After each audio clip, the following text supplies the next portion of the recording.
Off today, out in LA, Austin Reaves has turned down a 4-year, $89.2 million extension. The Lakers made the offer expecting Reaves to decline, but wanted to show interest in their guard. If Reaves chooses to opt out of the final year of his current contract, he'll be eligible for an even larger sum. So despite declining, both sides remain motivated to find a deal next summer. Tim McMahon, we got more folks crashing our party. Joe Fortenbaugh live from Vegas, clearly evidenced by his outfit. He's set for the big UFC fight. We'll get into that a little bit later with DC and Peter Rosenberg in the building. By the way, I saw you at Fanatics, but you had already walked by me, so I didn't get to say hi. And you had your baby with you. Oh, you know how cool you would have made me, the cred you would have given me for a Molly Karam hello at Fanatics Fest, but I forgive you. All right. Peter, tell me this. Do the Lakers currently have enough to be contenders? I'm going to go with yes. And I think it's going to be very popular this offseason to talk about the demise. I see you shaking your head, Tim, all the way out there, wherever you are. Dallas?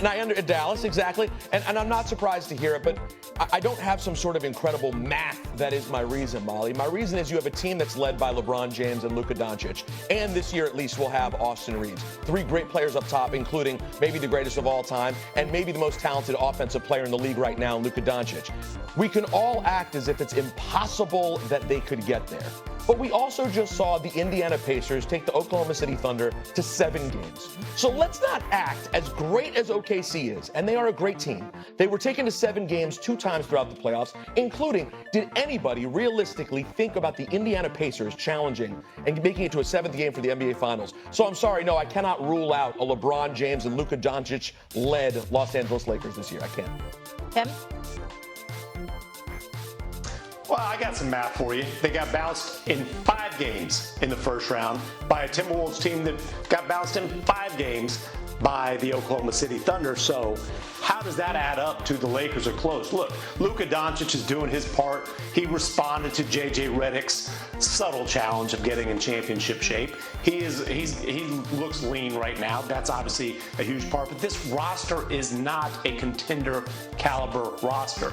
Rob Pelinka's got to get that Fonzie jacket on, roll those sleeves up again, and go get Luka that lob threat that they know they need. That's why they pulled off the trade for Mark Williams before they changed their mind after taking a look at the physical.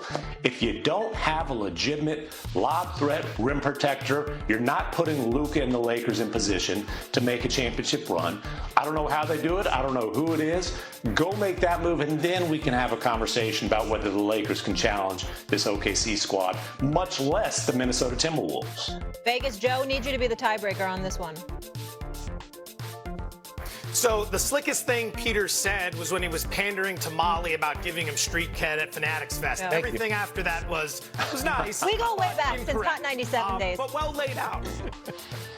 Well laid out. I love Peter. He knows it. I'm siding with Tim here. In the modern NBA, your offense is your floor, okay? The team that ranked dead last in scoring this season would have ranked in the top 5 in the NBA in scoring 10 years ago. Everybody can score.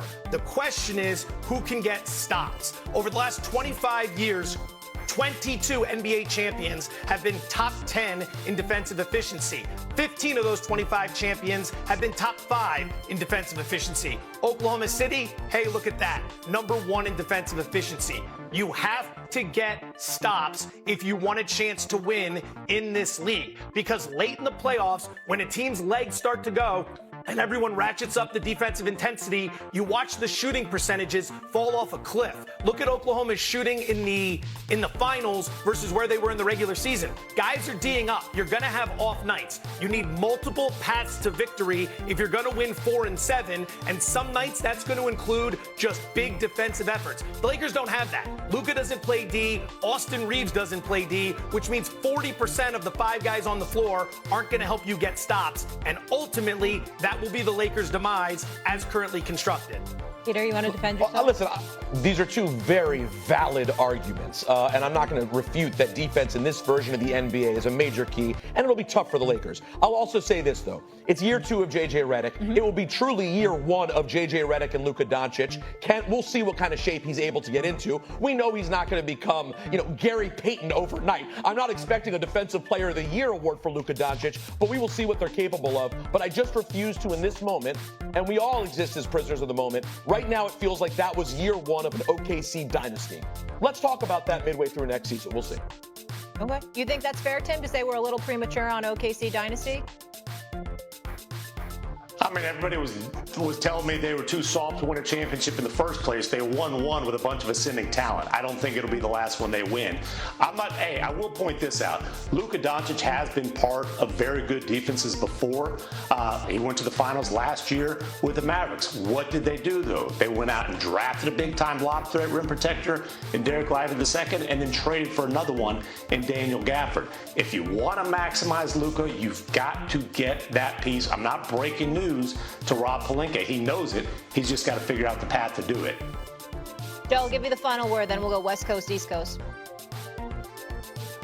The dynasty conversation is the worst thing we do as professional sports talk commentators, especially when we're not even close to actually meeting the threshold of a dynasty. It's one championship. It's a phenomenal championship. Let's let that rest for a second. Do you have any idea how hard it is just to stay healthy enough to be in contention to win a championship? We discount that. We discount health in such a spectacular fashion.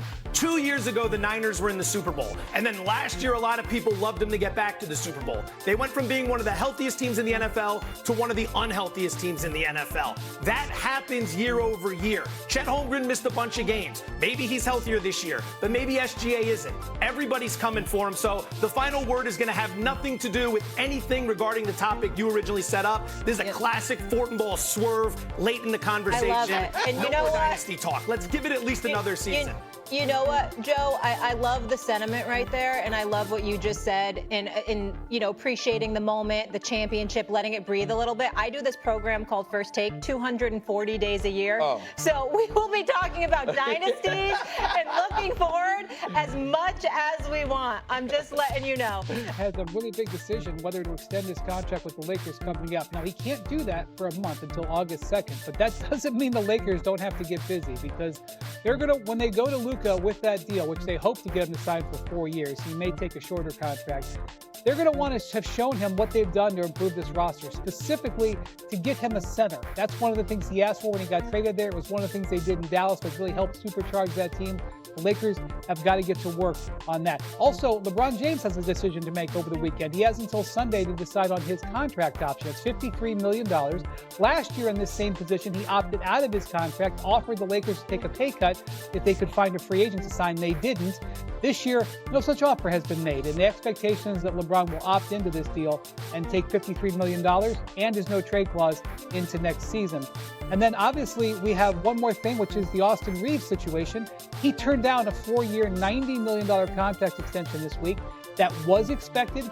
He can sign for more next season when he can become a free agent and probably attract, if he has another good year, Dan, a 9-figure contract. Yeah, that's good for him. But in the meantime, the Lakers, nobody made a bigger move than they made during the season when they got Luka Doncic. And as Wendy pointed out, now they got to convince him they're going to build a championship team around him. How do they do that? Yeah, and Rob Pelinka, their general manager, he was up front, certainly at the deadline after the Luka trade when they tried to go acquire Mark Williams, and that trade was rescinded. And then when they lost in the postseason, he said, look, that's our priority right now. Here's what they have to offer in free agency in the trade market. They had the $5.7 million tax mid-level exception.